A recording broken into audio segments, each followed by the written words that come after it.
Hey crew, it's Pitt, and I am back with some more Esoterica. We are diving back into the works of Mr. Manly Hall. This is The Secret Teachings of All Times, and we are up to chapter 10, I believe. This is Wonders of Antiquity. But before we begin, if you are unfamiliar with me, any of my unconventional beliefs, or if you get lost in the terminology at any point in time, there are resources linked in the corner up here in the form of playlists where I discuss these things in more detail. So, if they're also linked down below along with the source material. So if you get lost, it is highly recommended to check there first. We are going to dive in and talk about it. This we will be reading and discussing as we go along. If that is not the format for you, that is perfectly fine, but some people seem to enjoy it. So let's dig in and talk about the wonders of antiquity.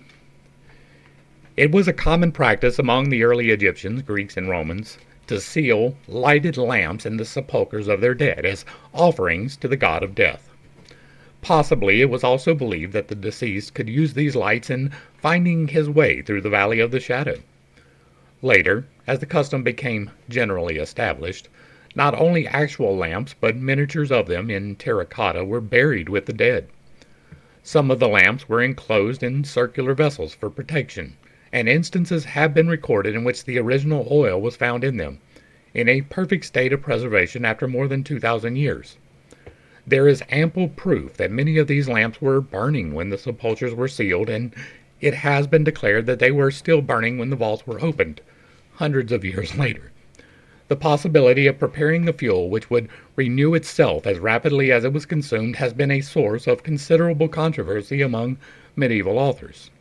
And after due consideration of the evidence at hand, it seems well within the range of possibility that the ancient priest-chemists did manufacture lamps that burned, if not indefinitely, at least for considerable periods of time. And we are already going to go ahead and pause because no.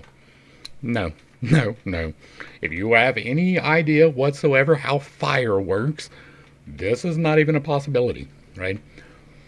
Despite the fact that the fuel would be consumed, there, as far as I am aware, we have not yet in chemistry or physics or anything else come up with anything that can burn forever, that doesn't consume the fuel and does not need replenishment.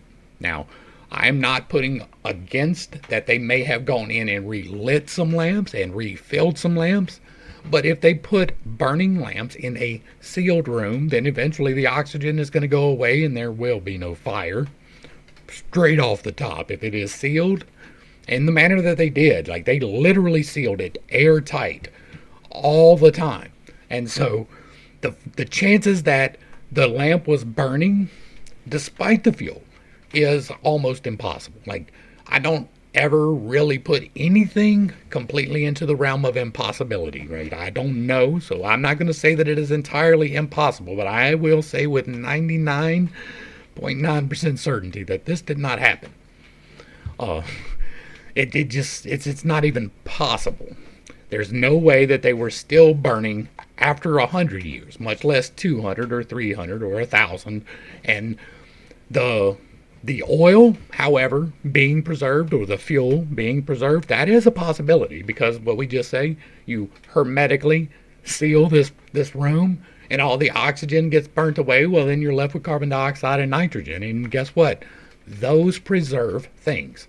And so it is entirely possible that there was no microbes, there was no breakdown, because they had removed all of the air through burning it, all the oxygen. Right? Oxygen is necessary for the decaying of things. Microbes don't live without oxygen. Nothing can survive without oxygen, as far as we know. And so it is entirely possible that the oil was perfectly fine, never went rancid, never had a problem. It is not, in my estimation, possible that it was burning for a couple of hundred years. It just doesn't work. I'm perfectly willing to be proven wrong. If you have actual proof that that happened, I am more than willing to make an entire video simply about that. Leave it down in the comments below. Alright. Numerous authorities have written on the subject of ever-burning lamps. W. Wynne Westcott estimates the number of writers who have given the subject consideration as more than 150, and H. P. Blavatsky at 173, and that does not mean a single thing. That is completely irrelevant to any conversation. People can say whatever the hell they want. There does not need to be any basis of fact for someone to make a claim. And if you do not believe that, look at the Democratic Party platform. Like, just look at what they say they will do and what they actually have done. There is no correlation whatsoever. And so people can say whatever the fuck they want. That does not mean that it is true or that they have to follow through on it. That's annoying right there. That right there. I wish I could talk to Manly Hall and smack him upside the head for that shit. While conclusions reached by different authors are at a variance, a majority admit the existence of these phenomenal lamps. Only a few maintain that the lamps would burn forever, but many were willing to concede that they might remain alight for several centuries without replenishment of fuel. No. Some consider the so-called perpetual lights as mere artifices of the crafty pagan priests, while a great many, admitting that the lamps actually burned, made the sweeping assertion that the devil was using this apparent miracle to ensnare the credulous and thereby lead their souls to perdition. On this subject, the learned Jesuit Athenaeus Kircher, usually dependable, exhibits a striking inconsistency. In his Oedipus Egypticus, he writes, "Not a few of these ever-burning lamps have been found to be the devices of devils. And I take it that all the lamps found in the tombs of the Gentiles dedicated to the worship of certain gods were of this kind, not because they burned or have been reported to burn with a perpetual flame, but because, probably, the devil set them there, maliciously intending thereby to obtain fresh credence for a false worship." And that goes, once again, to show just how far Christianity will go to insert themselves into absolutely everything, whether it has anything to do with them or not. These are people who died and did the thing according to their religion, and of course it's the devil. It has to be the devil. It's not my religion. Of course it has to be the devil. It doesn't even matter if it is motivated by anything slightly evil. It's not my religion. It has to be the devil. That is a severe flaw that they have in that particular control system, and hopefully one day it will fall apart. Having admitted that dependable authorities defend the existence of the ever-burning lamps, and that even the devil lends himself to their manufacture, Kircher next declared the entire theory to be desperate and impossible, and to be classed with perpetual motion and the philosopher's stone. Having already solved the problem to his satisfaction once, Kircher solves it again, but differently, in the following words. In Egypt there are rich deposits of asphalt and petroleum. What did these clever fellows, the priests, do, then, but connect an oil deposit by a secret duct with one or more lamps, provided with wicks of asbestos? How could such lamps help burning perpetually? In my opinion, this is the solution of the riddle of the supernatural everlastingness of these ancient lamps. That's a possibility. That I will entertain. Not, oh, it is sealed off with no source and it, no, I won't. I will, if you can bring me literal proof of somebody actually doing it, then we can talk. But until then, no. Montfaucon, in his Antiquities, agrees in the main with the latter deductions of Kircher, believing the fabled perpetual lamps of the temples to be cunning mechanical contrivances. He further adds that the belief the lamps burned indefinitely in tombs was the result of the noteworthy fact that in some cases fumes resembling smoke poured forth from the entrances of newly opened vaults. Parties going in later and discovering lamps scattered about the floor assumed that they were the source of the fumes. There are several interesting stories concerning the discoveries of ever-burning lamps in various parts of the world. In a tomb in the Appian Way, which was opened during the papacy of Paul III, was found a burning lamp which had remained alight in a hermetically sealed vault for nearly 1,600 years. According to an account written by a contemporary, a body, that of a young and beautiful girl with long golden hair, was found floating in an unknown, transparent liquid, and as well preserved as though death had occurred but a few hours before. About the interior of the vault were a number of significant objects, which included several lamps, one of them alight. Those entering the sepulchre declared that the draught caused by the opening of the door blew out the light, and the lamp could not be relighted. Kircher reproduces an epitaph, Tuliolae filiae Maiae, supposedly found in the tomb, but which Montfaucon declares never existed. The latter adding that although conclusive evidence was not found, the body was generally believed to be that of Tulliola, the daughter of Cicero.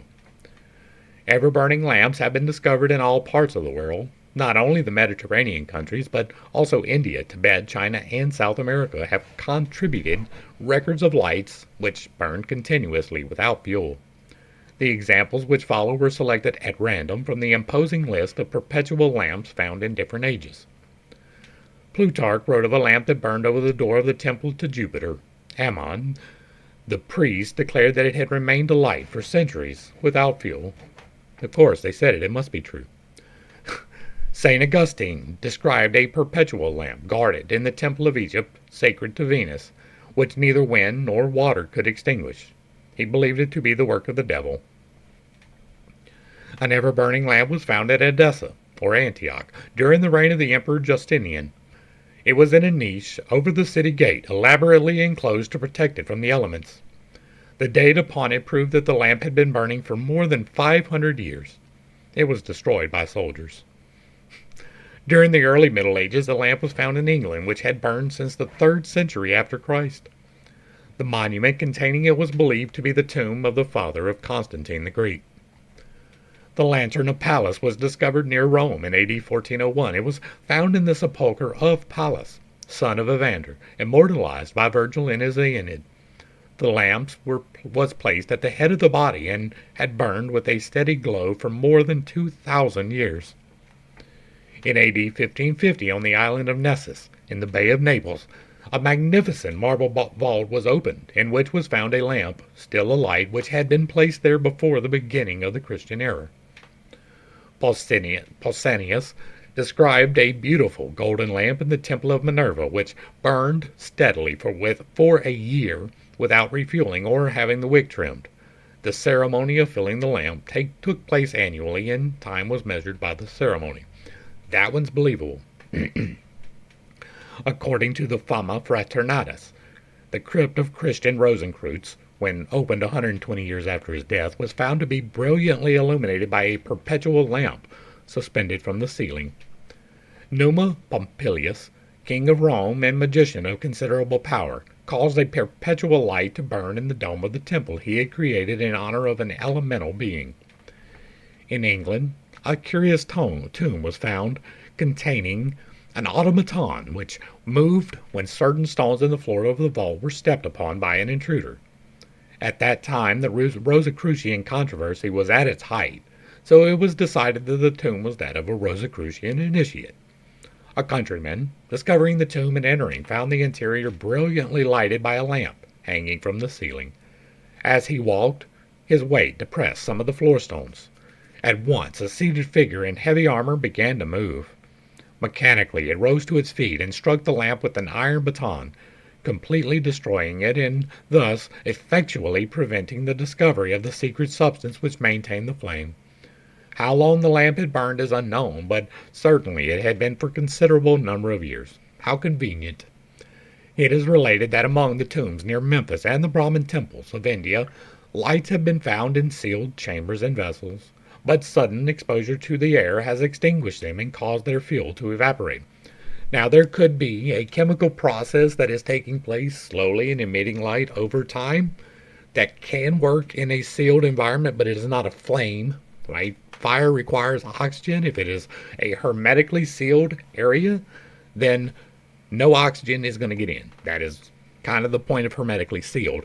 And if you open it up to the oxygen and it extinguishes it, that gives you a whole different problem to work with. It's not fire. It is now believed that the wicks of these perpetual lamps were made of braided or woven of asbestos, called by the alchemists salamander's wool, and that the fuel was one of the products of alchemical research. Kircher attempted to extract oil from asbestos, being convinced that as the substance itself was indestructible by fire, an oil extracted from it would supply the lamp with a fuel likewise indestructible. After spending 2 years in fruitless experimental work, he concluded that the task was impossible of accomplishment, because asbestos doesn't have oil. Several formulae for the making of the fuel for the lamps has been preserved. In Isis Unveiled, H.P. Blavatsky reprints two of these formulae from early authors, Tritonheim and Bartolomeo Korndorff. One will suffice to give a general understanding of the process. Sulfur, alum, ust a 3,4, I don't know what that means. Sublime them into flours to whatever that means, of which to add a crystalline Venetian borax, powdered. Upon these, a fuse high rectified spirit of wine and digest it, then abstract it and pour it on fresh. Repeated so often till the sulphur melts like wax without any smoke upon a hot plate of brass. This is for the pabulum, but the wick is to be prepared after this manner. Gather the threads or thrums of the lapis asbestos to the thickness of your middle and the length of your little finger, then put them into a Venetian glass, and covering them over with the aforesaid depurated sulphur and or alum, set the glass in sand for a space of 24 hours, so hot that the sulphur may bubble all the while. The wick, being thus besmeared and anointed, is to be put into a glass like scalloped shell, in such a manner that some part of it may lie above the mass of prepared sulphur. Then, setting this glass upon hot sand, you must melt the sulphur, so that it may lay hold of the wick, and when it is lighted it will burn with a perpetual flame, and you may set this lamp in any place where you please. The Greek oracles. The worship of Apollo included the establishment and maintenance of places of prophecy, by means of which the gods could communicate with mankind and reveal futurity to such as deserved the boon. The early history of Greece abounds with accounts of talking trees, rivers, statues, and caves, in which nymphs, dryads, or demons had taken up their abodes, and from which they delivered oracles. While Christian authors have tried to prove that oracular revelations were delivered by the devil for the purpose of misleading humanity, they have not dared to attack the theory of oracles, because of the repeated reference to it in their own sacred writings.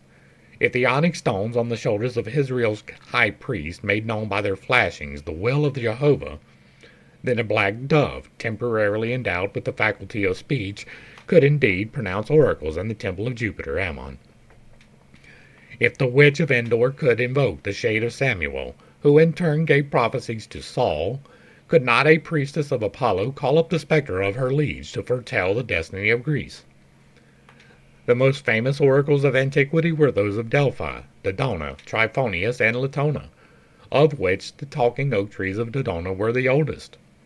Though it is impossible to trace back to the genesis of the theory of oracular prophecy, it is known that many of the caves and fissures set aside by the Greeks as oracles were sacred long before the rise of Greek culture. And this I don't hold in as much disdain as the perpetual flame, because this is one that is at least somewhat possible, right? I do believe in the reading of the energies now. I'm not a big one on in 2 years this thing is going to happen, because I foresaw it, right? Kim Clement, I don't put much stock in anything that he says. But the people who are talking about, yeah, the energy today feels like it is reading this way, or even within a week or two, right? Here in the very near future, this thing seems like it will happen because of the readings of the energy. I can believe that. You don't have to, right? I have seen supernatural things. I've never seen a perpetual burning flame, but I have been warned of bad situations. Call it intuition if you want to, but it did not seem to originate from me. But it was definitely true, right? I walk into a room and immediately it's like, oh, this is a bad situation, without even really getting any context whatsoever. I know right off the top, right? That's the same thing that they're talking about here. Some of it was just wisdom, right? Never get that twisted. People go and they're like, should I marry this person? The oracle's like, yeah, because you cared enough to go there, then the answer is probably going to be yes, right? The way that you frame the question, the way that fortune tellers, for the most part, read today is from you sitting in front of them. That doesn't mean that it can't be possible to see other things. I do believe that there are other entities. I do believe that there are spirit guides and messengers and angels and guardians and all of these things. And so it is possible to receive. But if you are dealing with other entities, it is extremely difficult to be able to determine the motivations that that particular entity has. And they are not all positive. So you can have somebody who presents themselves as a spirit guide, as a positive force who is giving you the wrong information. That's why I don't really deal with those. It's not because I don't believe in them. I have significant reasons too. But I don't listen to them much. I really don't, because that's a problem, right? The deception is no problem for the evil. It's the problem for the good. All right, continuing in the text. The Oracle of Apollo at Delphi remains one of the unsolved mysteries of the ancients. Alexander Wilder derives the name Delphi from Delphos, the womb. This name was chosen by the Greeks because of the shape of the cavern and the vent leading into the depths of the earth. The original name of the oracle was Pytho, so called because its chambers had been the abode of the great serpent Python, a fearsome creature that had crept out of the slime left by the receding flood that had destroyed all human beings except Deucalion and Pyrrha. I don't know how to pronounce that. Apollo, climbing the side of the mountain Parnassus, slew the serpent after a prolonged combat and threw the body down the fissure of the oracle. From that time the sun god, surnamed the Pythian Apollo, gave oracles from the vent. With Dionysos he shared the honor of being the patron god of Delphi. After being vanquished by Apollo, the spirit of Python remained at Delphi as the representative of his conqueror, and it was with the aid of his effluvium that the priestess was able to become en rapport with the god. The fumes rising from the fissure of the oracle were supposed to come from the decaying body of Python. The name, Pythoness or Pythia, given to the female hierophant of the oracle, means literally one who has been thrown into a religious frenzy by inhaling fumes rising from decomposing matter. It is of further interest to note that the Greeks believed the oracle of Delphi to be the umbilicus of the earth, thus proving that they consider the planet an immense human being. The connection between the principle of oracular revelation and the occult significance of the navel is an important secret belonging to the ancient mysteries. The oracle, however, is much older than the foregoing account indicates. A story of this kind was probably invented by the priests to explain the phenomena to these inquisitive persons whom they did not consider worthy of enlightenment regarding the true esoteric nature of the oracle. Some believe that the Delphic fissure was discovered by a Hyperborean priest, but as far back as recorded history goes, the cave was sacred, and persons came from all parts of Greece and the surrounding countries to question the demon who dwelt in its chimney-like vent. Priests and priestesses guarded it closely and served the spirit who dwelt therein and enlightened humanity through the gift of prophecy. The story of the original discovery of the oracle is somewhat as follows. Shepherds, tending their flocks on the side of Mount Parnassus, were amazed at the peculiar antics of goats that wandered close to a great chasm on its southwestern spur. The animals jumped about as though trying to dance, and emitted strange cries unlike anything before heard. At last one of the shepherds, curious to learn the cause of the phenomena, approached the vent, from which were rising noxious fumes. Immediately he was seized with a prophetic ecstasy. He danced with wild abandon, sang, jabbered in inarticulate sounds, and foretold future events. Others went close to the fissure with the same result. The fame of the place spread, and many came to learn of the future by inhaling the mephitic fumes, which exhilarated to the verge of delirium. Some of those who came, being unable to control themselves and having temporarily the strength of madmen, tore themselves from those seeking to restrain them, and jumping into the vent, perished. In order to prevent others from doing likewise, a wall was erected around the fissure, and a prophetess was appointed to act as mediator between the oracle and those who came to question it. According to later authorities, a tripod of gold, ornamented with carvings of Apollo in the form of Python, the great serpent, was placed over the cleft, and on this was arranged a specially prepared seat, so constructed that a person would have difficulty in falling off while under the influence of the oracular fumes. Just before this time, a story had been circulated that the fumes of the oracle arose from the decaying body of Python. It is possible that the oracle revealed its own origin. Oh, we missed this picture up here. Let's go back. My bad. That was a long way, too. Uh, this is the base of the Delphinian tripod.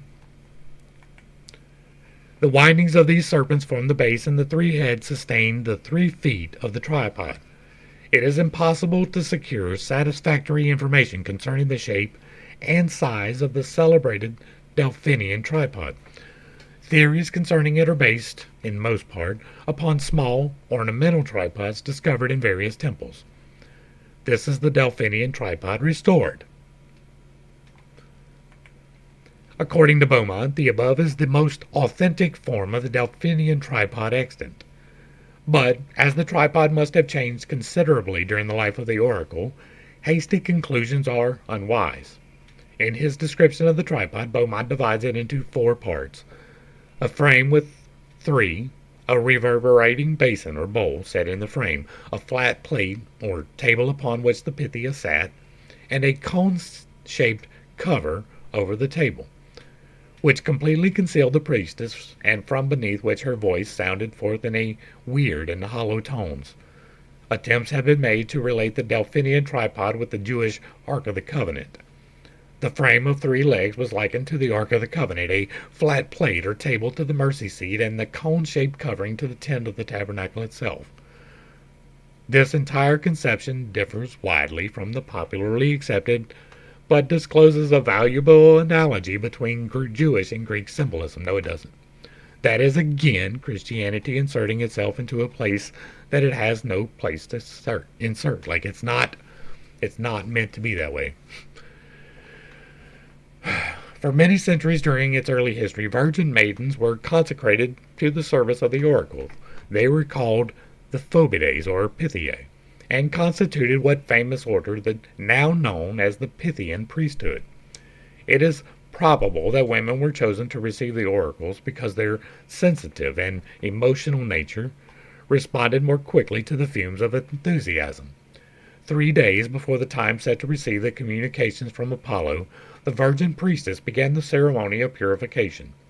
She bathed in the Castilian well, abstained from all food, drank only from the fountain of Casotus, which was brought into the temple through concealed pipes, and just before mounting the tripod she chewed a few leaves of the sacred bay tree. It has been said that the water was drugged and to bring on distorted visions. Or the priests of Delphi were able to manufacture an exhilarating and intoxicating gas, which they conducted by subterranean ducts and released into the shaft of the oracle several feet below the surface. Neither of these theories has been proved, however, nor does either in any way explain the accuracy of the predictions. All right, back to this. This is the Pythian Apollo. Apollo, the twin brother of Diana, was the son of Jupiter and Latona. Apollo was fully adult at the time of his birth. He was considered to be the first physician and the inventor of music and song. The Greeks also acclaimed him to be the father of the bow and arrow. The famous temple of Apollo at Delphi was rebuilt 5 times. The first temple was formed only of laurel branches. The second was somewhat similar. The third was brass, and the fourth and fifth were probably of marble, of considerable size and great beauty. No other oracle in Greece equaled in magnificence that of Delphi in the zenith of its power. Writers declared that it contained many statues of solid gold and silver, marvelous ornaments, and implements of the most valuable materials and beautiful workmanship, donated by princes and kings, who came from all parts of the civilized world to consult the spirit of Apollo dwelling in this sanctuary. When the young prophetess had completed the process of purification, she was clothed in sanctified raiment and led to the tripod, upon which she seated herself, surrounded by the noxious vapors rising from the yawning fissure. Gradually she inhaled the fumes. A change came over her. It was as if a different spirit had entered her body. She struggled, tore her clothing, and uttered inarticulate cries. After a time her struggles ceased. Upon becoming calm, a great majesty seemed to possess her, and with eyes fixed on space and body rigid, she uttered the prophetic words. The predictions were usually in the form of hexameter verse, but the words were often ambiguous and sometimes unintelligible. Every sound that she made, every motion of her body, was carefully recorded by the 5 Hosi, or holy men, who were appointed as scribes to preserve the minutest details of each divination. The Hosi were appointed for life and were chosen from the direct descendants of Deucalion. After the oracle was delivered, the Pythia began to struggle again, and the spirit released her. She was then carried or supported to a chamber of rest, where she remained till the nervous ecstasy had passed away. Iamblichus, in his dissertation on the mysteries, describes how the spirit of the oracle, a fiery demon, even Apollo himself, took control of the Pythoness and manifested through her. But the prophetess in Delphi, whether she gives oracles to mankind through an attenuated and fiery spirit bursting from the mouth of the cavern, or whether being seated in the adytum on a brazen tripod, or on a stool with 4 feet, she becomes sacred to the god.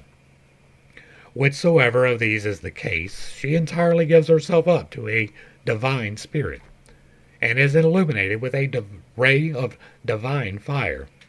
And when, indeed, fire ascending from the mouth of the cavern circularly invests her in collected abundance, she becomes filled from it with a divine splendor. But when she places herself on the seat of the god, she becomes co-adapted to his stable prophetic power, and from both of these preparatory operations she becomes wholly possessed by the god. And then, indeed, he is present with and illuminates her in a separate manner, and is different from the fire, the spirit, the proper seat, and in short from all the visible apparatus of the place, whether physical or sacred. Among the celebrities who visited the oracle of Delphi were the immortal Apollonius of Tyana and his disciple Demes. He made his offerings, and after being crowned with a laurel wreath and given a branch of the same plant to carry in his hand, he passed behind the statue of Apollo, which stood before the entrance to the cave, and descended into the sacred place of the oracle. The priestess was also crowned with a laurel, and her head bound with a band of white wool. Apollonius asked at the oracle if his name would be remembered by future generations. The Pythoness answered in the affirmative, but declared that it would always be calumniated.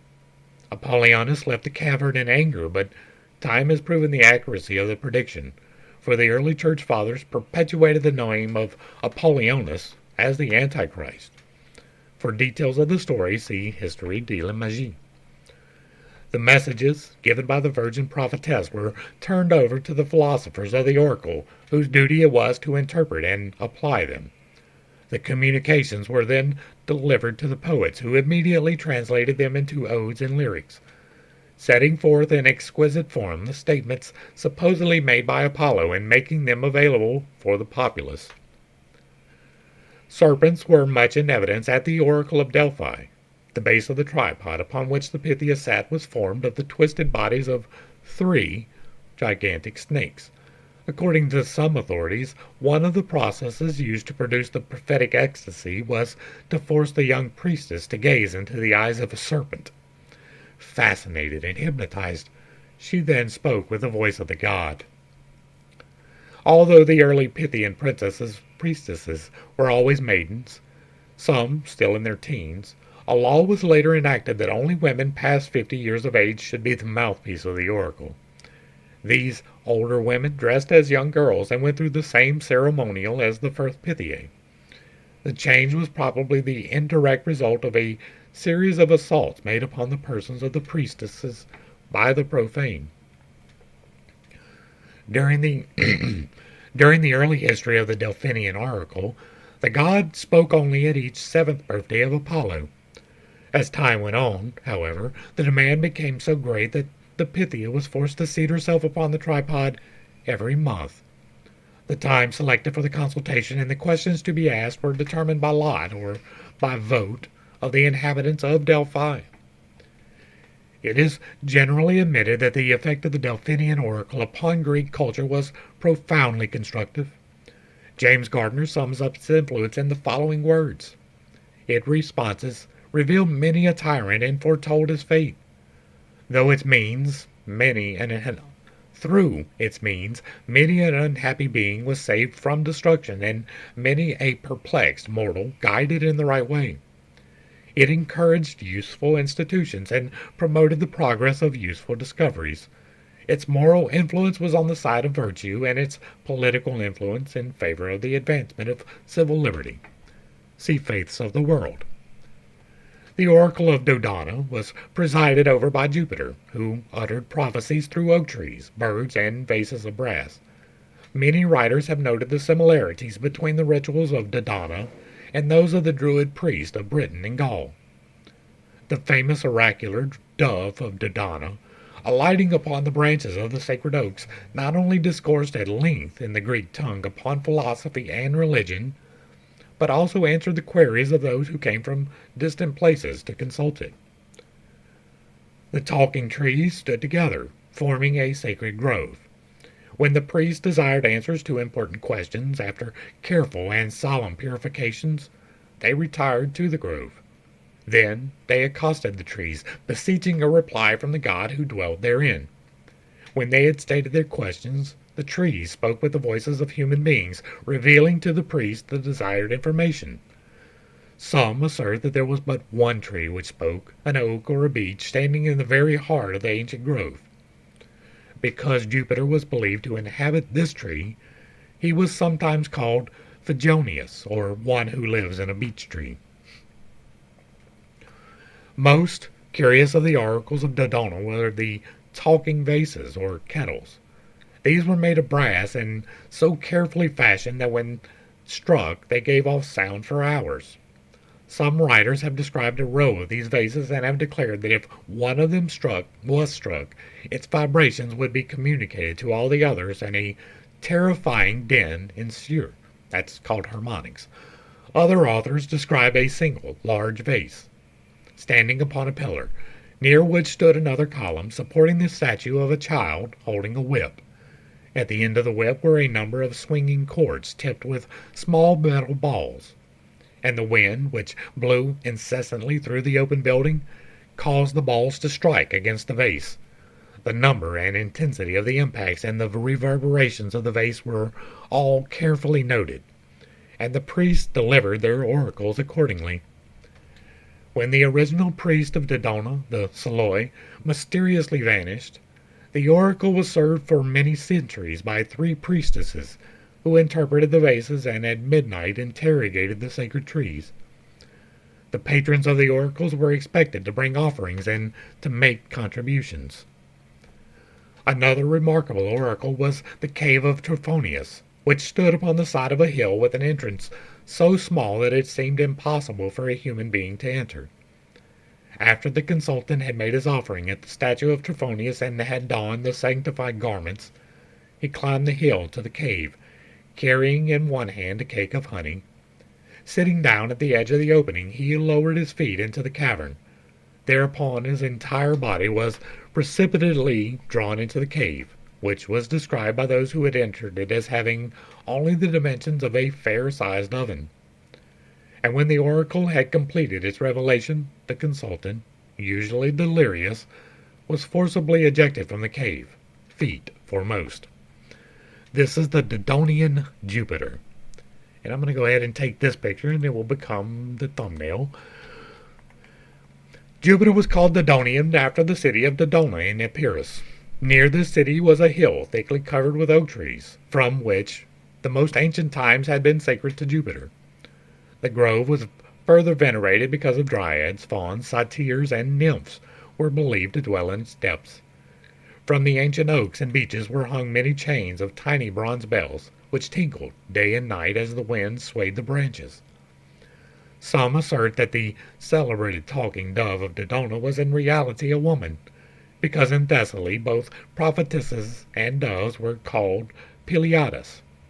It is supposed that the first temple of Dodona was erected by Deucalion and those who survived the Great Flood with him. For this reason, the oracle at Dodona was considered the oldest in Greece. Near the cave of the oracle, two fountains bubbled out of the earth within a few feet of each other. Those about to enter the cave drank first from these fountains, the waters of which seemed to possess peculiar occult properties. The first contained the water of forgetfulness, and all who drank thereof forgot their earthly sorrows. And from the second fountain flowed the sacred water of Mnemosyne, or remembrance, Mnemosyne. For later it enabled those who partook of it to recall their experiences while in the cave. Though its entrance was marked by two bronze obelisks, the cave, surrounded by a wall of white stones and concealed in the heart of a grove of sacred trees, did not present an imposing appearance. There is no doubt that those entering it passed through strange experiences, for they were obliged to leave at the adjacent temple a complete account of what they saw and heard while in the oracle. The prophecies were given in the form of dreams and visions and were accompanied by severe pains in the head. Some never completely recovered from the after effects of the delirium. The confused recital of their experiences was interpreted by the priest according to the question to be answered. While the priest probably used some unknown herb to produce the dreams or visions in the cavern, their skill in interpreting them bordered on the supernatural. Before consulting the oracle, it was necessary to offer a ram to the demon of the cave, and the priest decided by hieromancy whether the time chosen was propitious and the sacrifice was satisfactory. The seven wonders of the world. Many of the sculptors and architects of the ancient world were initiates of the mysteries, particularly the Eleusinian rites. Most likely, that is true.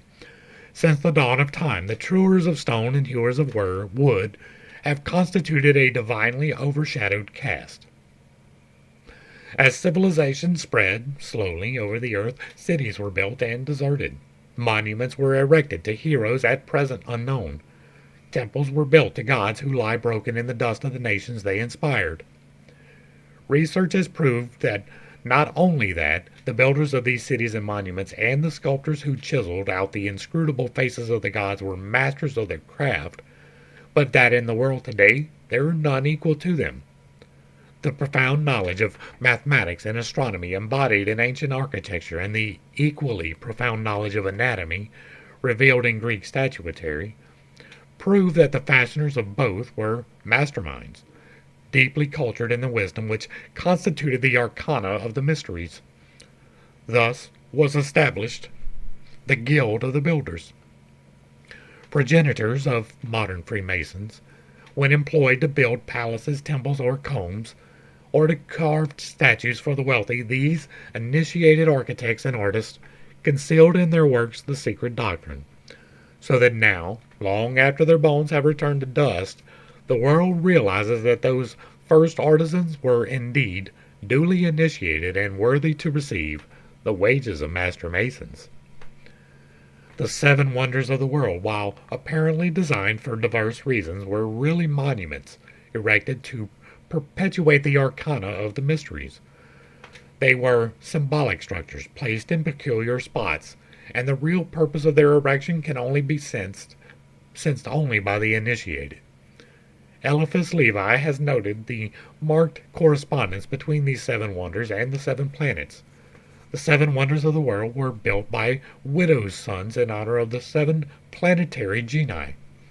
Their secret symbolism is identical with that of the seven seals of Revelation and the seven churches of Asia. The Colossus of Rhodes, a gigantic brass statue about 109 feet in height and requiring over 12 years to build, was the work of an initiated artist, Charis of Lendus. The popular theory, accepted for several hundred years, that the figure stood with 1 foot on each side of the entrance to the harbor of Rhodes, and that full-rigged ships passed beneath its feet, have never been substantiated. It not at 109 feet in height. Not possible. And that, unfortunately, The figure remained standing but 56 years, being thrown down by an earthquake in 224 BC. The shattered parts of the Colossus lay scattered about the ground for more than 900 years when they were finally sold to a Jewish merchant who carried the metal away on the back of 700 camels. Some believe that the brass was converted into munitions, and others that it was made into drainage pipes.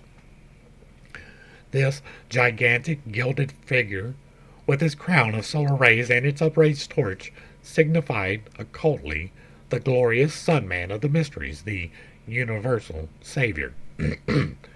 There is a correlation to the Statue of Liberty. You should check it out.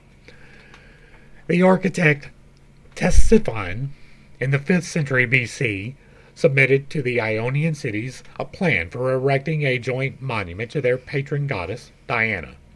The place chosen was Ephesus, a city south of Smyrna. The building was constructed of marble. The roof was supported by 127 columns, each 60 feet high and weighing over 150 tons. The temple was destroyed by black magic around 356 BC. But the world fixes the odious crime upon the tool by means of which the destruction was accomplished. A mentally deranged man named Herostratus.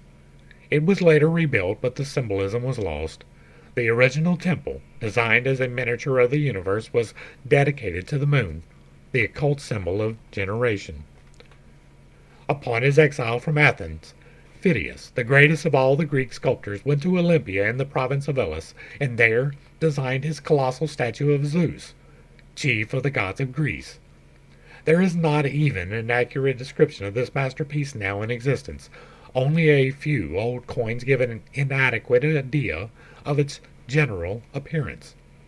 The body of the god was overlaid with ivory, and robes were of beaten gold. In one hand he is supposed to have held a globe, supporting a figure of the goddess of victory, and the other a scepter, surmounted by an eagle. The head of Zeus was archaic, heavily bearded, and crowned with an olive wreath. The statue was seated upon an elaborately decorated throne. As its name implies, the monument was dedicated to the spirit of the planet Jupiter, one of the 7 Logi who bow before the Lord of the Sun. Eliphas Levi includes the Temple of Solomon among the 7 wonders of the world, giving it the place occupied by the Pharos, or lighthouse of Alexandria. The Pharos, named for the island upon which it stood, was designed and constructed by Sostratus of Cnidus. During the reign of Ptolemy, 283 to 247 BC, it is described as being of white marble and over 600 feet high. Even in that ancient day, it cost nearly $1 million. Fires were lighted in the top of it, and it could be seen for miles out to sea. It was destroyed by an earthquake in the 13th century, but remains of it were visible until A.D. 1350. Being the tallest of all the wonders, it was naturally assigned to Saturn, the father of the gods and the true illuminators of all history. 600 feet is an impressive build. The mausoleum at Halicarnassus was a magnificent monument erected by Queen Artemisia in memory of her dead husband, King Mausolus, from whose name the word mausoleum is derived. The designers of the building were Satyrus and Pythus, and 4 great sculptors were employed to ornament the edifice.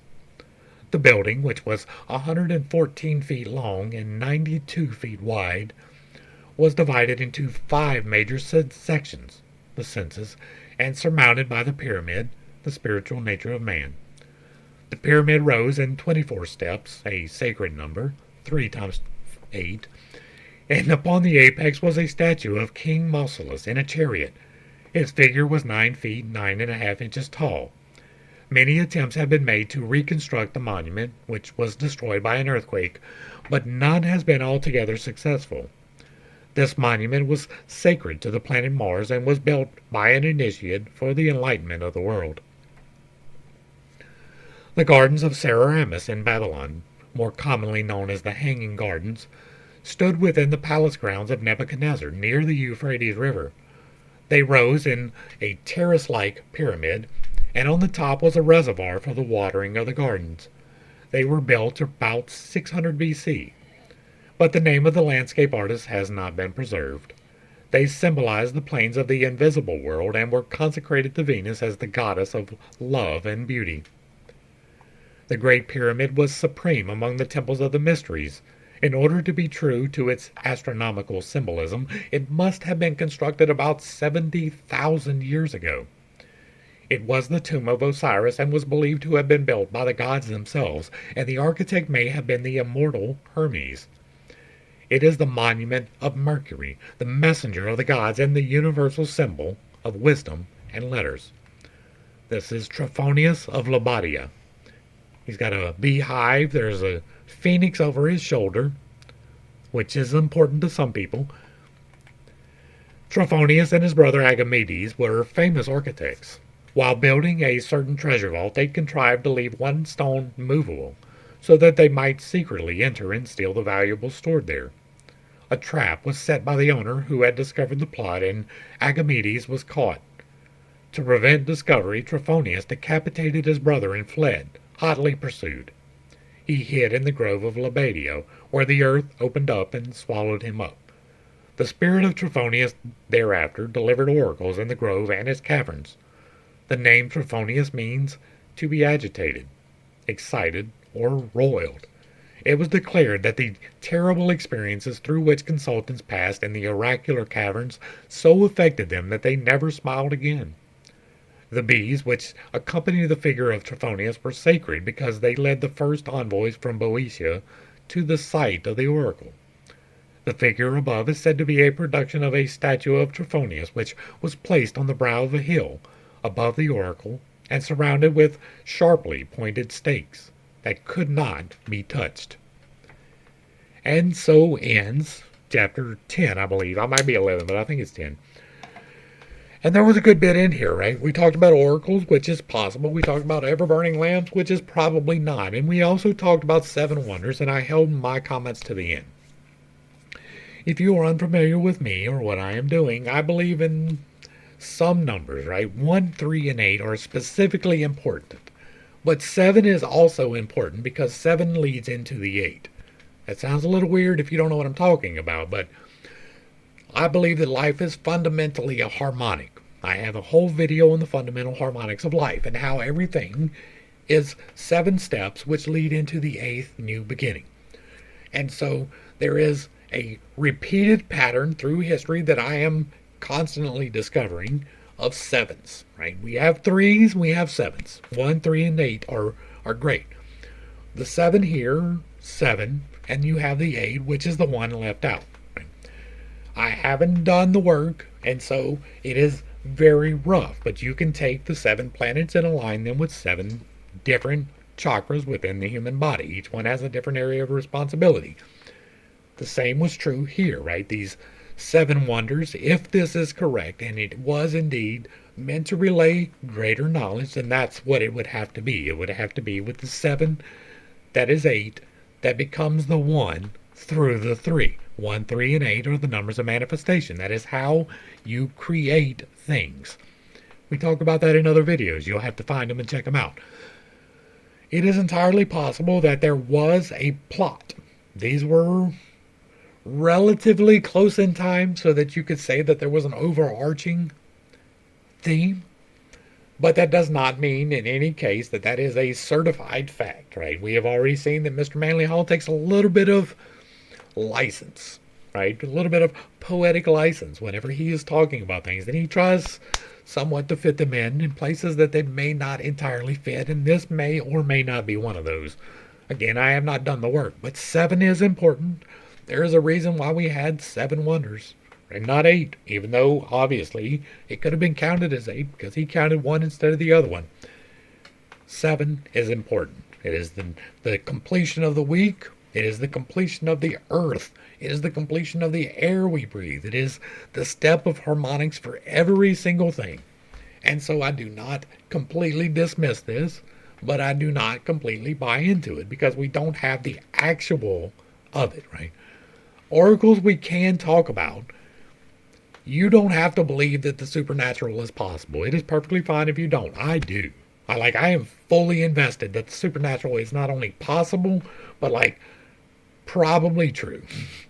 Now, that could be me putting my wishes into the situation, but I have manifested, like literally manifested health for myself. That is a thing. It's not because of my exercise, or the part that changed was something that there was nothing I personally could do other than listen to God. And so when I was told to do a thing and I did the thing, then my voice came back. That was prophecy to a certain extent. It's not saying, hey, in 2 years, there's going to be the end of the world. That's where people mess up. Setting dates is always a bad thing, right? Even if you have a direct revelation, you can say, I think that it might be around this time, but if you say it definitely will, that's a bad idea. It discredits you if it doesn't happen, and it does you no good if it does. You can say, I believe it's around this time, right? I believe that I was told to quit taking pantoprazole and omeprazole, which is a stomach medicine. And then when I did that, when I listened to the voice, and part of that was the things that I'm doing on this channel, but listening to the voice that told me to get off of the pantoprazole, right after that, a couple of weeks, the thing in my throat was gone. I haven't had any stomach problems, right? I get a little bit of indigestion every once in a while if I eat something stupid. But I had been taking omeprazole for my stomach for almost a decade. I lost my voice. Now, you may not know that, right? You may just be coming in this video. This is your first one. But if you go back and look at my first reaction videos, it was a struggle to get through 15 minutes of talking. By the end of it, my voice was like this, and it was dead. And I had to hold it way up here. Now I can talk down here. I'm not fully conversant here, but this is my natural tone of voice. The thing that was pushed on my throat, which was a cyst, right? I went to the doctor. It was there. It is not there now. The thing that was pushing on my throat made it where I could not talk in this tone of voice at all. I am slowly, through this is my vocal therapy, increasing the ability to talk at this tone of voice. But I can't project very well yet. The cords are still a little bit too weak. They may never fully recover, but I don't believe that. I believe that there is, again, some timing that is taking place, and that it will be revealed when the timing is done. I do believe in prophecy. I do. I do believe that people can see things that are uncommon. I do believe that they can even see into the future in certain cases. But prophecy is always to be interpreted, and it is always interpreted and limited in its interpretation by the scope of the knowledge that you already have. If Isaiah, for instance, was to have a prophecy about me sitting right here doing this right now, he would have no way to describe it. He would have no way to describe the camera that I am talking to. He would have no way to describe the microphone that I am talking to. He would have no way to describe the television that I am talking to, but he would try. He would do his best to say that there was an eye of God that watched and recorded and played it back. And there was a voice of God that was picked up and recorded and played back. And there was a screen or I don't know how they would, a tablet that was movable and glowed. And it gave words, right? That's the scope of knowledge. He doesn't know what a TV is. He doesn't know what a camera is. He doesn't know what a microphone is. But if you show him the things, he can understand a little bit. Well, this thing does this thing, but he doesn't know how. And so he describes it in the way that he understands. And that is the problem with prophecy. No matter who it is giving the prophecy, you can only interpret it according to the keys that you already possess. That's why prophecy is so very dangerous. Because if you do not possess the correct keys, then you're giving the wrong information. I try to be quite clear when I am speculating for that reason, because I'm not trying to give out bad keys. Any key that I tell you, this fits a lock, I have used in the lock. And so when I talk about things, I talk about what can be possible and what I think is probably impossible. It's entirely possible, in my estimation, that the 7 wonders were created with a plan in mind. It is entirely possible, in my estimation, that oracles could Predict the future is a hard thing for me to say, right? But it is possible. More than likely, it was like the psychics of today, and they were just reading the person. But that doesn't mean that there could not be something supernatural. It is almost certain, however, that there was not an ever burning lamp. There might have been an ever glowing lamp. There might have been an ever reactive lamp. But there was not an ever burning lamp, because burning requires oxygen. And if you're in a hermetically sealed unit, you can't burn. It requires fuel. And if you don't have an perpetually replenishing fuel, and you can't pull something from nothing, it's not even possible in manifestation, right? You have to have something to work for them. And so it is more likely that that was a trick. That's the point of doing this whole study, to try and pick apart what's possible and what's not, and not to even to say that I know in most cases of the things that are. If I tell you that I do know, it is because I have done and not because I am speculating, and that is what I want to point out. Hopefully I brought a little bit of enlightenment and not too much confusion to a series of somewhat difficult topics. I understand that I hold some unconventional beliefs and that I have a tendency to step on toes when I am relaying that. It is not intentional, but it is not something I apologize for. I am merely doing what I have been told because God tells me things and I do them. That's why I believe in oracles. It may not have been that every one of the oracles was true, but it is entirely possible that some of them were. If you like what I'm doing here, let me know down below. Give me a like, share, and sub. Throw me a comment. Let me know if you agree or disagree. If it stays respectful, it gets to stay up. And if you really like what I'm doing, hit me with those super thanks. To the crew, thanks for hanging out. I appreciate every single minute that you are here with me, and I am praying for you every single day. Until next time, I love you. God loves you. You are perfect, whole, and complete, just the way that you are. This has been Fit State. Peace.